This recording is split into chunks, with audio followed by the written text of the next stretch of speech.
मई का महीना ही ग्रह गोचर को देखते हुए कैसा रहेगा, कौन से ग्रह राशि बदल रहे हैं, कौन अस्त हो रहा है और कौन उदय हो रहा है, ये हमें पहले बताइए। देखिए, इस बार मई में काफ़ी कुछ बदलेगा जी। पहली चीज़ जो हम देखेंगे, सबसे बड़ी चीज़ है कि हमारे मंगल महाराज की स्थिति अब बदल जाएगी, क्योंकि मंगल और शनि का युति योग काफ़ी समय से हमें परेशान कर रहा था। देश दुनिया में हमने इसका असर भी देखा, दुर्घटनाएं देखी, मुश्किलें देखी। और अब क्या होगा कि मई 11 के करीब मंगल जो है वो राशि बदलाव कर लेंगे और अपनी ही राशि यानी स्वराशि मेष राशि में चले जाएंगे। बिल्कुल, मेष राशि। और अब तो शनि भी जो है वो उदय हो ही चुके हैं। बिल्कुल बिल्कुल जी। तो ये सारी चीज़ें और इसके साथ ही ना एक दो चीज़ें और बदलेंगी। जैसे हम आपने बताया ही कि जो हमारे बुध महाराज की स्थिति और शुक्र की स्थिति, ये परिवर्तन योग लेके आएगी। कौन सा योग है मतलब? ये कहलाता ही परिवर्तन योग है ज्योतिष के अनुसार, और एक बहुत खास योग होता है, क्योंकि जब जन्म कुंडली में ये योग बनता है तो ये धन योग को भी बनाता है और जीवन में सुख समृद्धि लाता है। और कहा जाता है, बल्कि देखा गया है कितनी ही कुंडलियों में हमने ये देखा है, जैसे अगर हम बात करें ना अंबानी की कुंडली की, तो उनकी कुंडली में भी, मुकेश अंबानी में भी परिवर्तन योग की स्थिति देखी गई है। परिवर्तन योग होता क्या है आखिर वैसे? देखिए, परिवर्तन योग ये होता है जब एक जो दो ग्रह होते हैं ना, एक दूसरे की राशि में आ जाते हैं।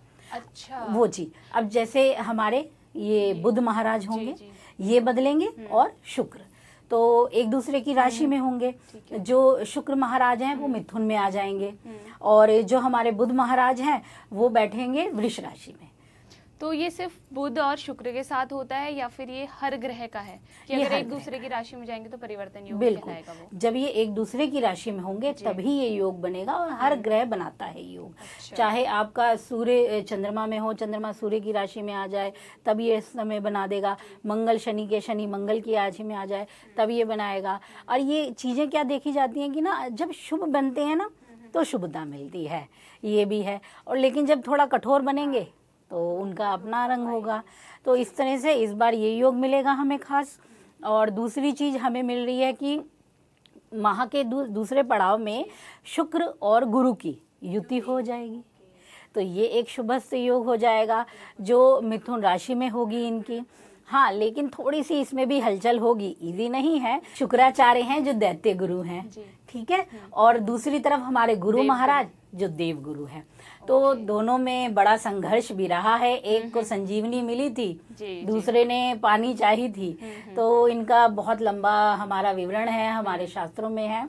तो इनका साथ होना भी बहुत विशेष बनता है। बिल्कुल। और उसी के साथ इस महीने में हम कुछ अन्य ग्रहों की स्थिति भी देखेंगे, जिसमें हम देखेंगे, अगर पश्चिम की तरफ की स्थिति को देखें, जो हम देखेंगे प्लूटो की स्थिति, जो 6 मई के करीब वो वक्री भी होंगे। और प्लूटो को बहुत ही ज़बरदस्त प्लेनेट माना गया है। तहस नहस जैसी स्थिति जो होती है ना, जैसे मंगल की स्थिति उठापटक, उससे भी ज़्यादा की स्थिति प्लूटो को मानी देती गई है। अच्छा, तो प्लूटो से मेरा एक क्वेश्चन ये था कि हमारे ज्योतिष शास्त्र में नवग्रहों को ही उच्च स्थान दिया गया है। मतलब प्लूटो का जिक्र बहुत कम, या फिर हो सकता है कि आम लोगों ने नहीं सुना है। तो इसका आप बताइए कि ये मैंने पहले ही कहा अपने शब्दों में कि पश्चिम की तरफ का ये वेस्टर्न ज्योतिष है। तो पाश्चात्य ज्योतिष में हम नेपच्यून, प्लूटो, यूरेनस, इन 3 ग्रहों को बहुत ज्यादा महत्व देते हैं। बाकी को भी देते हैं, लेकिन वहाँ इन 3 का बहुत वो चलता है। और जब हम भी अपनी ज्योतिष करते हैं, वैदिक शास्त्र तो हम करते ही हैं, पर जैसे क्या होता है कि ना, जब हम पढ़ते हैं, जैसे हस्तशास्त्र कोई कर रहा है, न्यूमरोलॉजी पढ़ रहा है, कुछ और विधाएं पढ़ता है, तो सब चीज़ों का हम रस लेते हैं कि निचोड़ क्या आया है और हमें क्या फल मिलेगा। तो इस तरीके से हम वहाँ की भी देखते हैं कि आखिर कौन से ग्रह बदलने वाले हैं, कौन सी चीज़ें बदलेंगी। तो उस अनुसार इसीलिए मैं यहाँ ये बताना चाह रही हूँ कि जब प्लूटो वक्री होगा मकर राशि का, तब देखिएगा बहुत ज़बरदस्त बदलाव लेके आएगा, उसका गहरा असर दिखाई देगा। तो हमारे काफ़ी ग्रह और सूर्य की स्थिति तो बदलनी ही है, संक्रांति आनी ही है हमारी, तो वो अलग होगी। वो फिर मेष से अलग हट जाएंगे, अपनी उच्च राशि से निकलेंगे, वृष में आ जाएंगे, ठीक है ना। तो इस तरीके से हर ग्रह इस समय मई के दौरान तो काफ़ी बड़े बदलाव लेके आएगा, और कुछ अच्छे भी आएंगे और कुछ थोड़े उठापटक लाएंगे। इसी प्रकार की वीडियोस देखने के लिए हमें सब्सक्राइब करना ना भूलें, और एस्ट्रोलॉजी से जुड़ी लेटेस्ट जानकारी के लिए डाउनलोड करें माई ज्योतिष ऐप।